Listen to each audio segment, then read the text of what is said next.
Hello, today I'd like to talk to you about the classroom assessment technique known as the background knowledge probe.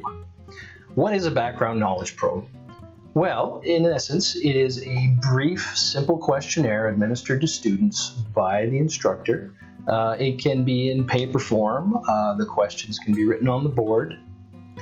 It is adaptable for use in email or in your LMS, such as Moodle, D2L, or Canvas. And it can be anonymous if necessary. You may just want a baseline of your classroom. And also it is an ungraded exercise. We're just using the probe to collect information about our students. So why are background knowledge probes useful? Background knowledge probes are useful to determine the most effective starting point for our lesson or our new topics. When we have new students coming in, we don't know what their backgrounds are or the preparedness for the new topics. We can assess their background knowledge before we start formal instruction. We can also use these for pre and post assessments. The pre-assessment to give us a baseline for the classroom's knowledge level, and as a post assessment, immediately after instruction, we can gauge how well they've absorbed what we've been teaching, how effective our lessons have been, and we can even use this technique midway through a unit or a section that we want to just check and see how the students are coming along with their new knowledge. Increase the likelihood that our students will be able to recall and use what we teach by helping them engage their prior knowledge and connect new information to their prior understanding.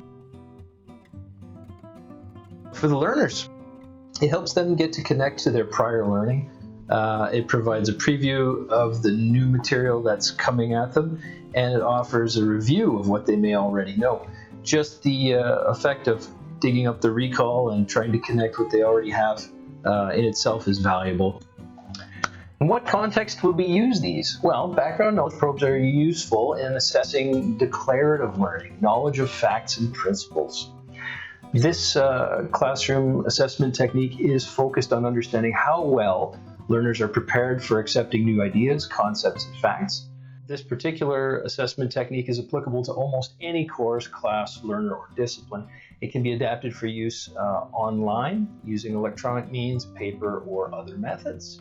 And in that way, it's very generic and useful for a variety of classroom situations.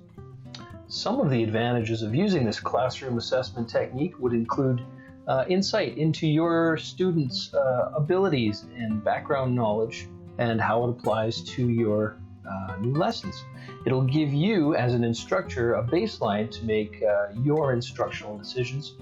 As well, it's going to activate a connection between the students' prior learning and existing knowledge and make that bridge to what we're learning in our new lessons. So what are some of the limitations? If students' responses are at odds with the teacher's expectations, feedback can sometimes be overwhelming or even demoralizing to the instructor. You may not get what you expected out of your students' responses and have to change your lesson plan, reorganize the way you're approaching the material. You may have to go back to basics. And another thing to keep in mind is bias. We don't want to develop any biases based on the information that we gather. Either way, you need to be flexible and deal with the outcome of this exercise.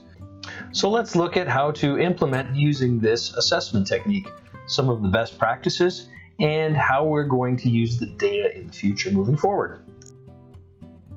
When creating the background knowledge probe, we should use open-ended questions, short answer questions, or 10 to 20 multiple choice questions.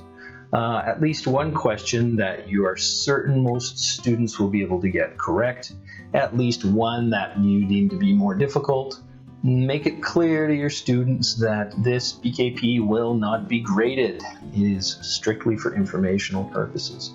And that should help alleviate some of the anxiety that comes with quizzes and testing and that sort of thing. And we need to use clear, concise language when we're developing it. Avoid using technical language or jargon so that doesn't get in the way of actually finding out what the students know. We need to carefully word the questions to accommodate the widest possible range of linguistic skills. and sidestep assessing language skills instead of the target subject matter. So the final step in this assessment technique is to share your data with your learners. Tell them what the findings were of the background knowledge probe, and let them know how it's going to guide you as an instructor and shape your delivery of instruction, and what they can expect and how it's going to affect them.